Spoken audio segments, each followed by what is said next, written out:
Beaudreaux was looking for a little extra money, so he got a little job as a taxi cab driver, picking up people here, bringing them there. And had a guy hired for a job. He said, "Hey man, I'm gonna need you to pick somebody up at Lafayette Airport.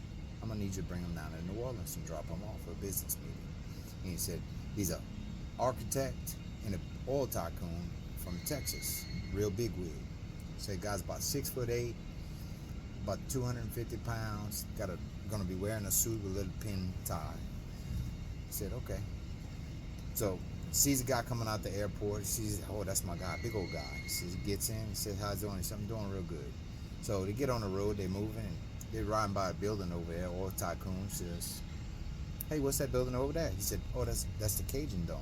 He said, oh, that's impressive. He said, how long did it take you coonasses to build something like that? He says, oh, he said, well, it took us about 3 years. He said, we got one just like that in Texas. It took us 2 years to build. Okay.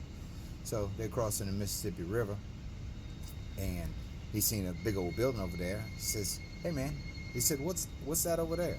He said, oh, that's the state capitol building. He said, how long did it take you coonasses to build something like that?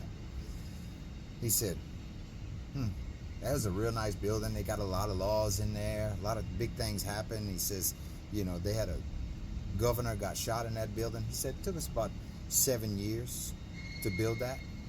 He said, we got one just like that in Texas. It took us about 6 years to build. He said, oh man, this guy here. He said, so they was going down to New Orleans, and they made that turn going into the business district. And guy said, hey, what's that right there? Looking at the Superdome. And he says, I don't know what that is, but he said it wasn't there yesterday.